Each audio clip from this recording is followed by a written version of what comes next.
Today we're going to be talking about how to sell shoes on the StockX website. So I'm going to teach you all the tips and tricks. It's a very simple process, but I'm going to help you go through it step by step. And then that way you can learn how to sell shoes and make money as well and never take any L's. Welcome back to the channel. What's up with you guys? How you doing? How you been? If you did not know, my name is DJ and this is the DNA Show.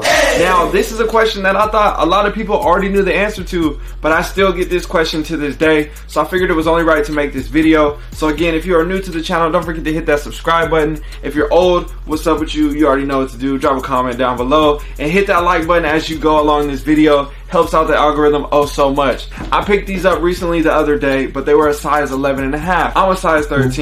So the best way to do is try to sell these or do something else to get them in my size. So what I'm going to do is put these on StockX website and show you the process of how to list the sneaker. And then I have another shoe that I already have sold. So I'll show you how that process works. We'll ship that shoe out. And then at the end of the video, you guys should have a good understanding on how to do everything from there. So the first thing that you're going to want to do is go to the App Store and download the StockX app. Once you have that app downloaded, then you're going to go on, log in, and create an account. You can link it to your Facebook page or you can create a new account with a new email. What you're going to want to do is make sure that you have a payment method. So if you have a PayPal, that is always convenient. For me, I can get my payments done through PayPal and connect that through there. Everything runs smooth and seamless. So again, you can go set up a PayPal account on paypal.com and that is free for you as well. And then from there are fees for transactions and different things like that. But there's no actual account fee to have a PayPal. So that's a great way to hold your money and transfer it to your bank account, or you can pile the money in your PayPal account and make purchases from there and try to treat that as your business account compared to your normal checking account that you usually would have. That's another way for people to manage their money and understand what's sneaker money and what's regular lifestyle money. So once you have all that set up, you're now going to be on the home page here and you're going to see all different types of things like popular brands, Jordans, Yeezys, Nikes, Adidas. Then you're going to see the most popular selling sneakers that are trending right now. What are the hot topic shoes? What are those prices going for? Then you got your newest, lowest ask price. You got your new highest bids. And then you got your release calendar to let you know what's coming up in the future or what just recently dropped, so you can understand how to kind of track the market and understand what shoes to buy and what shoes to sell. So now people will have the simple question of, how do you sell the shoes on the app? For me, I have this shoe right here. The Air Jordan 3 Red Cement, Unite, whatever you like to call it. I'm going to look it up into the search bar, and I know this is like the Air Jordan 3 Red Cement. So we have the Air Jordan 3 Fire Red is what they have it listed as. This is not the Shy version. Mine is already populated to a size 13, but this is 11.5. So I'm going to select the size 13 category, and then it's going to pop up all the different sizes and all the different prices. From there, I'm going to click on 11.5. That'll kind of show me what the market is for this shoe, and I can scroll down and see the trends of the shoe and what people are selling this shoe at. Typical sales right now are going for $230, close to around that price. So if I wanted to sell this shoe, which I probably wouldn't because I don't think it'll be a wise decision, but I'll just show you anyways how the process works. We'll click on the sell button here, and then I'll pop up everybody else's bidding prices, what other people want to pay for the shoe, not what they're willing to sell the shoe for. So then I'll click on the size 11.5, and now I'll be able to see my asking price or the sell now price. So basically right now in this world, somebody is willing to buy the shoe for $220. If they purchase the shoe for $220, the payout would then be $196.47. Now, the retail on the shoe, if you didn't pay any taxes or have any fees, was $200. So that means you're going to lose somewhere around $3 and some change if you were to sell the shoe at $222. For example, let's just say that I bought the shoe for $200 retail and I wanted to try to turn a profit or at least just make a buck, right? Lowest asking price, which somebody else is willing to sell it for $230. So we're going to click on $229, and this is what usually drives down the market. Somebody will say, oh, I'll bid $1 less, $1 less. And next thing you know, they drive the prices down and then the buyers have a chance to get the shoe for a good deal. If I were to sell the shoe for $229, as you see on here, the payout is now $202.67. So I bought the shoe for $200 and now my profit is $2.67.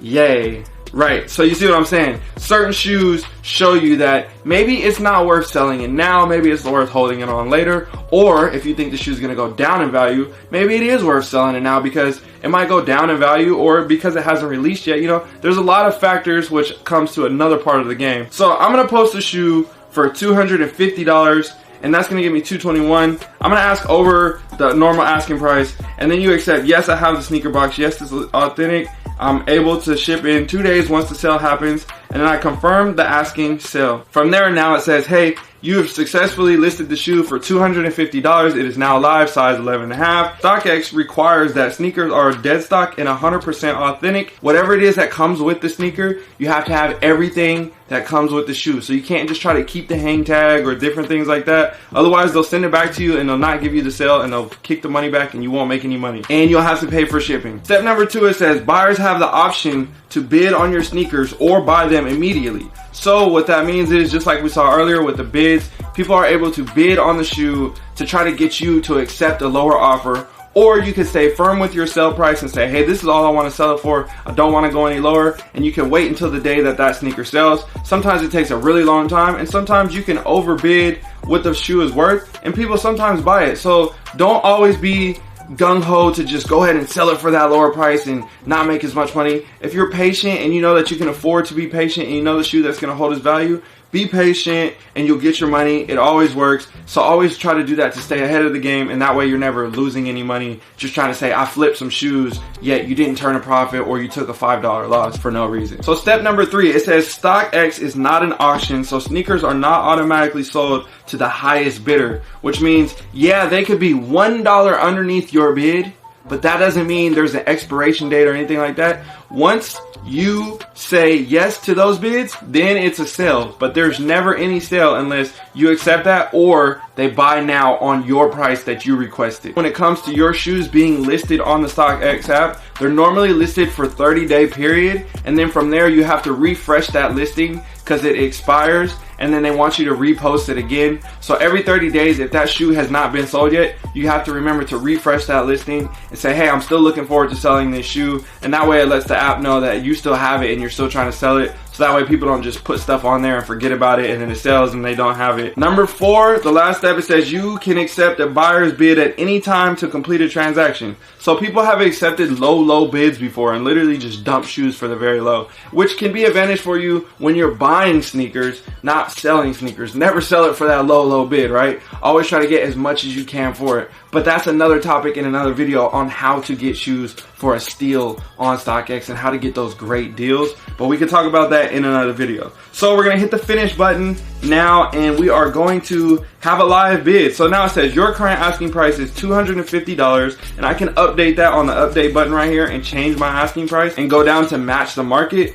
But I know personally I would like to make more money. So for me, it makes more sense to just let the shoe sit, let it ride, let the numbers do its course, and you know, I can afford to wait on selling this shoe. Personally, I'm probably going to take it down after this app, but I'm just using this as an example for you guys because I already have a new strategy on how I plan on trading these for a size 13 when I go to SneakerCon. So stay tuned for that video as well. But that's basically the gist of how you get your shoe listed onto the site, how it works, how people bid, and they can do everything like that. And then from there, once the shoe sells, I'm gonna now click on a different category. So I just sold these. I have a few pairs of these cleats in all different colors and all these different things. I said, hey, I don't need an extra pair, so it's easier for me to sell them, and I think I can get a good price for them, right? So I posted them for $250. The fee was 8% plus payment processing fee, another 3%. At the end of the day, my total payout ended up being $221.25. Now the retail on this cleat was like $125 or something like that. So as you can see, I was able to profit almost $100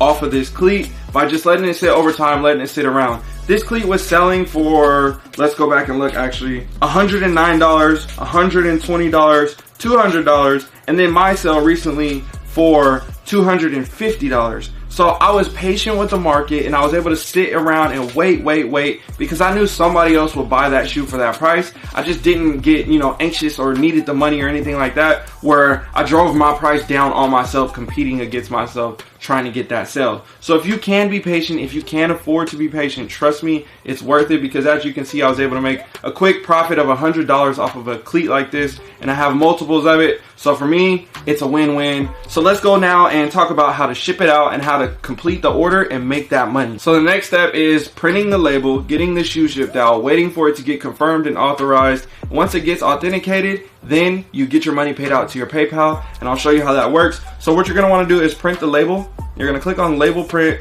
print label, whatever you want to call it. Then it's going to show you right here, then you're going to say print shipping label. Then you're going to select your printer and you're going to print that out. Once you print that shipping label out, then you're going to now take that label, put the shoes and the original box into a shipping box. You cannot ship just the box. You need to ship the box of shoes inside of a box. Once you ship it inside that box, you're going to take that label, put it on top of the box, tape it, drop it off at the post office. Once you drop it off at the post office, you're going to wait for 2 to 3 days, sometimes 4 days, depending on the day that you ship out. And they will get the shoes, authenticate the shoes. And once they are authenticated, they will then pay out the money to your PayPal account. And from there, the deal is done. You made your money. Everything is good to go. So it's a pretty smooth, pretty simple process. And if you are right and strategic with how you price your sneakers, you can always win because it will show you how much money you get paid out for the price that you're asking for. And if you're never, ever, ever impatient and don't try to drive the prices down like other people do,